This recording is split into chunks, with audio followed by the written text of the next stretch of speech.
Доброго дня! Меня зовут Ермаков Сергей. Я практикующий психолог, исследователь, поэт, автор и разработчик природно-ориентированной психологии и психотерапии. Если хотите узнать подробнее, что это такое, в описании к видео есть ссылка. Обязательно переходите и посмотрите. Подписывайтесь, кстати, на мой канал. Здесь будет интересно. Сегодня, как вы могли уже заметить из названия видео, мы обратимся к теме ожиданий от работы с психологом и от психологической помощи в целом. Поговорим об этом в ракурсе рассмотрения вопроса так называемых психологических волшебных таблеток, которые многие психологи обещают, а многие клиенты ожидают получить. Так что же здесь правда и реальность, а что ложь и иллюзии? Давайте же разберемся. Прежде всего я начну с того, что подразумеваю под теми самыми волшебными таблетками. Сюда я отнесу ряд психологических техник и процедур, таких как расстановки в любых формах, метафорические ассоциативные карты, НЛП и гипноз, арт-терапевтическую технику мандала, холотропное дыхание, трансовые танцы. Ну и отдельно еще добавим всякого рода трансформационные игры, трансерфинг реальности, хопано-пано и подобные вещи. Хоть эти вот конкретные гости уже к психологии не относятся, однако, к несчастью для клиентов, частенько в нее вплетаются и ее подменяют. Обо всем ли из этого списка слышали вы, в общем-то, не важно. Важно, что, как правило, именно эти инструменты многие специалисты предлагают в качестве волшебных таблеток, могущих исправить все за 1-2 часа. Как и многие клиенты, попав в ловушку маркетинга, да и просто по незнанию психологии изнутри, именно от этих инструментов ожидают фактически сиюминутного избавления от любой психологической проблематики, в общем. Можно было бы списать все на жадность и непрофессионализм первых и глупость вторых, но не все так просто. Дело в том, что вот названные мной, по крайней мере, психологические инструменты вполне себе рабочие, в смысле эффективные, и многими из них я и сам пользуюсь, а потому дело не в инструментах, а в позиционировании и ожидании. Как бы вам или мне не хотелось, но не бывает в психологии никаких волшебных таблеток. Вот чтобы что-то сделать один раз и получить то, что нужно. Не бывает так. Причем не только в психологической помощи, но и в тренировках, например, в зале, в творчестве, в высшем спорте, в экономике, в производстве, в бизнесе, в политических и общественных процессах. Ну иначе мы бы с вами жили уже совсем в другой стране, без диктатора и войны. Правда, она может и банальна, но не перестает быть правдой при этом. Только системный, то есть постоянный труд даст результат в виде развития и улучшения навыка адаптации, если уж мы про психологическую работу говорим.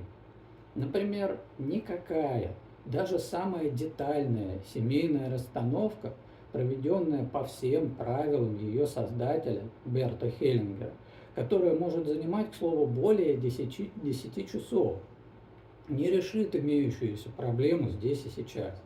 Любая отдельная техника, практика или процедура в психотерапии дает человеку возможность получить информацию о содержании своего внутреннего мира, увидеть какие-то сигналы о том, что не так или куда можно двинуться дальше, чтобы стало лучше и так далее. Но вне полноценного процесса психологической работы любая техника бесполезна и ничего не даст, а скорее еще больше запутает и затормозит. Потому что информация, которую человек может получить, нуждается в дальнейшем рассмотрении и интеграции, причем постепенно и в безопасных условиях. А ситуативный эффект сброса напряжения, который принимается за моментальное решение проблемы, обычно оборачивается откатом и ухудшением состояния. Говоря, что потребуется системная работа и полноценный процесс, я вовсе не имею в виду, что обязательно работа долгая, тянущаяся годами, вовсе нет. Способность психики к адаптации высока, и речь в подавляющем большинстве случаев будет идти о месяцах, а не о годах. Но я-то говорю о том, что за 1, 2, 3 раза жизнь точно не изменить. И ожидания этого ошибочны в корне. В заключение скажу, что да, желание любого человека получить моментальное избавление от проблем, которые мешают нормально жить, понятно. Этого хотите вы, этого хотел бы и я, вот только это так не работает, к сожалению.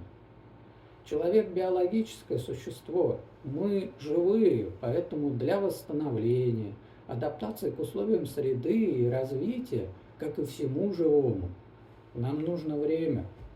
Кто бы и какие бы волшебные таблетки вам не предлагал, даже будучи в уязвимом состоянии, сохраняйте критичность к происходящему и вовремя останавливайте себя, во-первых, от несбыточных ожиданий и грядущих разочарований, которые лишь усилят ваш дискомфорт. Во-вторых, от траты ресурсов, которые в сложных ситуациях чаще всего бывают и без того ограничены. При рассмотрении возможности обращения к психологу, оценивая перспективы, настраивайте себя именно на системную работу и приложение в ней усилий, а не на разовые мероприятия, которые якобы сразу изменят вашу жизнь. Вот я сам провожу ряд, в том числе онлайн-мероприятий по самым разным проблематикам на 3-5 часов. На канале, кстати, есть отдельный плейлист, посмотрите, если интересно. Однако, всегда прямо говорю, что это не замена полноценной психологической работе, а просто способ получить первичный опыт того, какой полноценная психологическая работа может быть.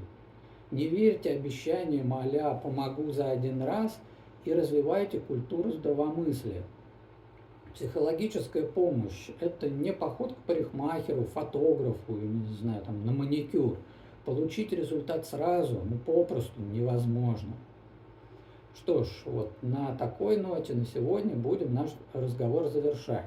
Я благодарю всех, кто досмотрел видео до конца, и напомню, что если вам необходима психологическая помощь, обращайтесь. У меня обширный опыт успешной работы с самыми разнообразными психологическими проблематиками. Под этим видео вы найдете несколько полезных ссылок обо мне, а я желаю вам всего наилучшего и говорю до встречи!